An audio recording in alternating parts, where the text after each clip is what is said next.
This woman in history has been undefeated, unbothered, unstuck to sports, posed for Playboy. Not that way, though. Contributed to Soul of a Nation, which I'm looking forward to seeing and hearing. And she represents Black love and makes the Black sisterhood look good. Please welcome Jemele Hill. Hey, Jemele. See, I feel like we were just together yesterday. Yeah, right. I'm glad you got that in there about Playboy because trust me, that's gonna be on the tombstone. I'm like, I was in Playboy, y'all. I was so shocked when I saw Playboy. I'm like, what? What's going on with Jemele now? But explain to everybody exactly what you've done for Playboy. Well, it was, I don't want to unnecessarily titillate people, right? Is that I was not in there posing, if you know what I mean. That's right. Yeah, but Playboy, even though the running joke used to be that I bet you read Playboy for the articles, because obviously it's a centerfold magazine. But the truth is, Playboy has always been very well written and has always been a publication that has had a long-standing reputation of having notable newsmakers, celebrities in their magazine where they give these really deep and revealing interviews. I mean, for people who may not know this, Alex Haley wrote about Malcolm X in Playboy. He dropped the excerpt of what would become his autobiography in Playboy. He wrote for them. And Alex Haley is obviously one of the greatest writers of all time. So me knowing that legacy, when they approached me and said that they wanted to feature me, I was ecstatic. I was thrilled. And they allowed me to pick the interviewer. And I picked my best friend and also my production partner, Kelly Carter, who's at the ESPN's Undefeated, because I knew she knew me very well. We've been friends for almost 30 years. Mm-hmm. And the point of these interviews is to be revealing. I knew she would probably ask the right questions to get me to say things I probably hadn't ever said publicly before, which is exactly what happened. Yeah, well, we're looking forward to seeing that and reading that article. With images of Black women like Cicely Tyson being remembered for her artistry, her heart, and humanity. Viola Davis said that she made her feel valued and seen in a world where there's still a cloak of invisibility for dark chocolate women. She gave her permission to dream. What Black woman gives you permission to dream? Man, it's so many. I'm going to pick a celebrity and a non-celebrity. Okay. I think very easily the non-celebrity would be my mother. And, my mother went through a lot, both in her childhood, and she had me when she was 18 years old. She possesses a reserve tank of resilience that unlike I've probably witnessed in any human being. She's the most determined woman I've ever met in my life. And her warrior spirit, her fighting spirit is a lot of what fuels me. And so we can see. And so she's been a huge inspiration to me my entire life. But I know this is probably a pretty easy answer, but I'm also inspired by somebody like Oprah, not just because she's also a broadcast journalist, as I have also been a broadcast journalist, but the most impressive part to me of Oprah's career is the fact that she bet on herself. That's the reason why she's as rich as she is. She was able to get control over her own talent at a stage before she really blew up, because when they allowed her to develop Harpo and to own her own show, I think the intention was she was never going to be as big as she was. They underestimated her and she made them pay for it. And that to me has always been such a tremendous inspiration, because I think a lot of us, especially coming from corporate media, which I have done most of my career has been in corporate media, is that you don't think that you have the courage to bet on yourself. And even though you've been preparing to do it your whole career, even though everywhere you've worked, you've outperformed by a lot in every job that you've ever had, for some reason, with the idea of striking out on our own, we get a lot of self-doubt. We get very self-conscious. And so I think this was an opportunity, seeing what she went through and then paralleling it with my own career. When I made the transition out of corporate media into being an entrepreneur, it was very inspiring for me to look at and to think about how Oprah was able to become Oprah. And all of it was the fact that she bet on herself. So she's been a great sort of model in my mind, somebody I've watched from afar from forever Same to here. look at that. Yeah. Yeah. So is that why you created Unbothered? Because you were not sticking to sports, and then you kind of created this other entity that now is interviews, just Mhm. strictly interviews. So are you challenging yourself on that end as far as starting with just one-on-ones and because I've seen you talk to people from the whole gamut, from entertainment to politics. So now, is that what you're trying to do with Unbothered? Well, I think overall, being at ESPN for 12 years, understandably, people associated me with sports. And Right. as a byproduct, think like, oh, sports is all she does. Yeah. But I also spent a huge portion of my career at various points writing about the intersection of sports, race, culture, and politics, right? Right. Sports gives you an entry point to talk about so many things that are happening in our society. And doing all that was a perfect, a perfect training ground for me to branch off into other things. Like I'm Right. comfortable talking about politics because sports and politics have always been mixed together, despite the Right. people who would like that not to be the case, but it always has been. And Right. so I can sit down with, Kamala Harris, as I did when she was running for president. I can sit down with Cory Booker, but I can also sit down with Ron Artest, and I can sit down with Rick Ross, right? So, Right.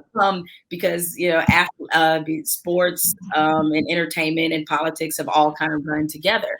And so when I created Unbothered, the entire purpose behind it starts with the name. It represented the point I am in my life and in my career. Once I left ESPN and was, decided that I was going to make myself sort of the business, if you will. Yeah. And you've done Once that. Uh-huh. yeah, once I made that decision, I felt very freed, very like, this is the most secure professionally that I've probably ever been. And so I wanted the types of interviews and the vibe on Unbothered to represent that. Like I'd Yeah. like to sit down. I like to think that I sit down and talk to equally unbothered and thoughtful people who critically think. And that doesn't mean they all agree with me or I'll agree with them, but they got a Mhm. story to tell and they got something Right. compelling to say. Well, And it's good to see you doing that then, because to hear that you've done what you've done, but now we get to see, oh, Jemele talking to Morris Chestnut. right, exactly. Yeah, I mean, I think, and then just to feed my journalism nerdery, it's like a big part of being a journalist is getting to talk to people, and I kind of miss that when you're on television every day and in the grind that I was on. Sure, I got to talk to athletes and coaches, but the people that you cover, the people that most create the discussion, like you don't really get to talk to them all that much, and I kind of That's miss right. that because I Right. had spent so much of my career kind of on the front lines, talking to players in locker rooms every day, talking to coaches, like really boots to the ground. And I sort of missed it. And so doing this podcast this way gives me that boots to the ground feeling. Right. But the world misses your spin on sports so much so that sports fans have injected their questions just to get your opinion. Recently, we've seen a huge push of sports gambling into the mainstream. A lot of people would love to know, what your thoughts are on that and where do you think it goes from here? Oh, sports gambling. I mean, eventually we're going to look at it being legal in pretty much every state. I mean, as it is, where regardless of what state you're in, Uh-huh. there's a way you can gamble on sports. Like, there's online Yeah. ways you could do this. Like, there's a myriad of different ways. Some legal, some not. But I say all that to say is that it's another money revenue. So I think there used to be this really uncomfortable relationship that professional sports in particular had with the gambling aspect. I mean, there were leagues, the NFL was one, that pretty much, they pretty much said like they would never have a professional team in Vegas because they were so worried that the gambling influence might have people question the integrity of the game. Fast forward Right. to there's now a football team, a professional football team in Vegas. There's a professional WNBA team in Vegas. I mean, they're thinking about, one day maybe holding, college tournaments like March Madness in Vegas. So it's like, when there is money to be made and money to be had, we saw the same evolution with alcohol. We're seeing it now with marijuana. Gambling is just the latest iteration of something that used to be taboo and used to be not acceptable everywhere will suddenly be widespread. So I expect more states to follow the path of New Jersey and other states that have made sports gambling completely legal. And what do you think about the shift in digital away from the traditional publications as a writer? How do you feel about that? I mean, yes, you have to adapt, but how do you feel about that as a writer? It's really tough because it's coming at a significant cost, but there's no way for anybody to walk it back. This is the technology that we live in. I don't blame the people and how they consume the news now. I blame the industry because, frankly, when the internet was exploding, a lot of newspapers and a lot of media treated the internet like it was a fad, and they made a grave mistake. And because they didn't invest early enough, because frankly, they didn't get people to pay for content early enough, they've had a real struggle into trying to get a hold of how to make people pay for information that they're used to getting for free. I mean, they're getting much better at it because you see certainly places like the New York Times and Wall Street Journal and Washington Post, they have paywalls behind certain things. And so people are getting a little bit more accustomed to it. But if you're the Washington Post and a big news outlet like that, like you can do that. But I wonder what this means for local news, because I think that's where we've seen just a really severe bloodletting of journalism. Like the local news is honestly your first and last line of defense into holding people accountable in your city. It's the local news. And right now, a lot of local news, especially local newspapers, are on life support. And a lot of it is because they're being edged out from a technology basis. They haven't figured out how to monetize what they do in terms of making people pay to read stories that are about their communities. They're struggling. And especially with the pandemic, I mean, they probably took the worst of it. And so my fear is that you will have major news outlets and nothing else, because some of the best journalism, the journalism that has saved lives, the journalism that has illuminated problems, the Flint water crisis came to light because of local journalism. Okay. If that doesn't come to light and people don't know, can you imagine, as bad as that crisis is, as horrible as it is, the only reason that you have people standing trial for that water crisis is because of local journalism. And so I just encourage people out there, please support your local journalists, because this is going to be your line of defense if people in power in your community are doing things that you have no idea of what they're doing to your cities, to your communities. So that's why it is vital to support local journalists. Yes. And now you follow your own format. So is this responsibility is a lot heavier now? How do you deal with the heavy? The odd thing is, I think especially if you ask journalists who are probably about my age or been in it as long as I have, and certainly those who have been in it longer. I mean, I've been in now 20 plus years. I'm on like year 22. Really? Yeah, I started young though. Girl, I was going to say, you look like you about 26 now. I'll take it. I received that. I received that.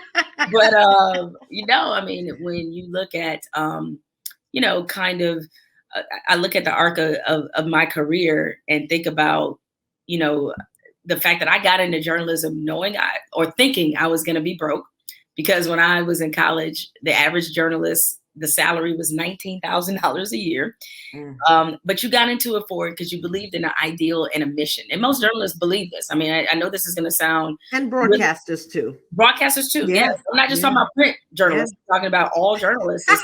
But most of us expected to be broke. We were just like, we just going to do this because... I was broke. You're right. Well, most of us have been broke. We've been broke. Broke.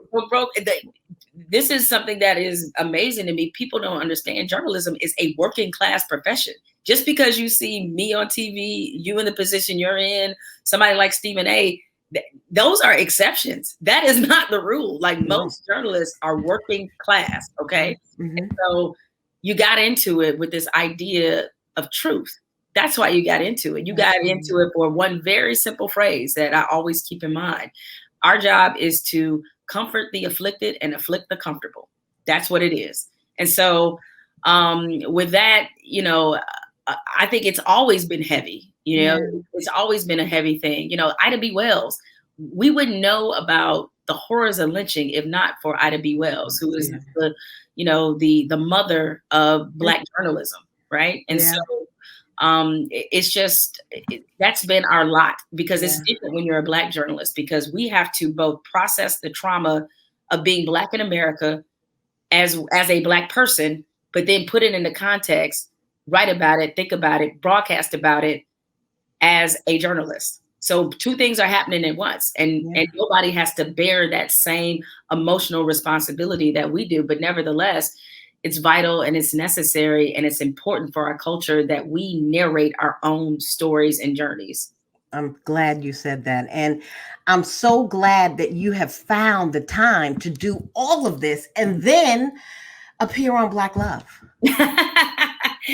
I mean, you got married in November of 2019. You had a month-long honeymoon, am I right? Yeah. Then you were thrusted into a quarantine. So what has the quarantine taught you about your marriage and yourself?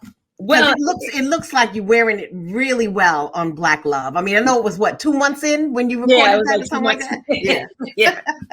It's been really, really great. It's funny because people in the early going more so would check in every now and again, like, everything's still going good. Like, right. Yeah, I'm like, if we tired of each other after like 2 months, then I mean, we in trouble, right? Yeah. Okay.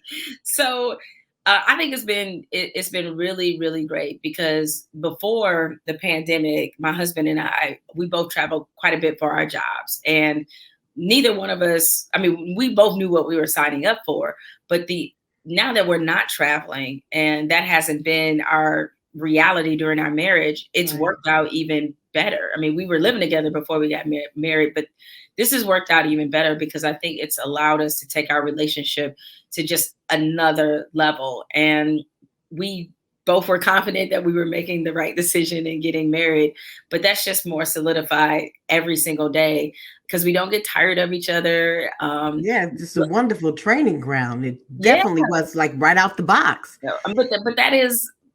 But the reason why we were right for each other and this was right for us is because at the base of it, there's like a respect and a friendship that's there. My husband is my best friend. So, and he feels the same way, about me.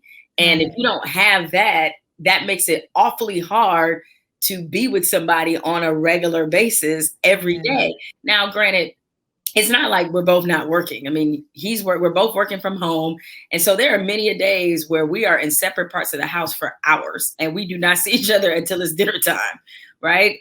But we just really enjoy and love being around each other. And so that's why this, sort of pandemic, this quarantining, it hasn't felt like a strain at all. It's been great. So much so that, when there is some level of normal, whatever normal may look like after the bulk of it, it's only going to get better. Yeah, it's going to get better. But you know what? It's changed me in the sense that, like, I used to be somebody who really, lived for kind of being on the road, like the energy of like, oh yeah, I got to be in this city to speak here and to do this or whatever. I don't think I can go back to that life anymore. Like, I don't, like this has been. Well, it's definitely taught all of us a whole lot of things about ourselves, so it was a blessing and a curse. I remember hearing you say you likened journalists to superheroes. Well, I want you to know that you are one of our superheroes. And when you were going through it, I want you to know that we were praying for you. And as you continue to move and make these unbothered moves and put together this network, just know that you've got a network of women who are rooting for you and holding you up. And you are our superwoman. And thank you for sharing a portion of your space with us during Women's History Month. Jemele Hill, everybody. Thank you, Jemele. I appreciate you. Thank you. All right.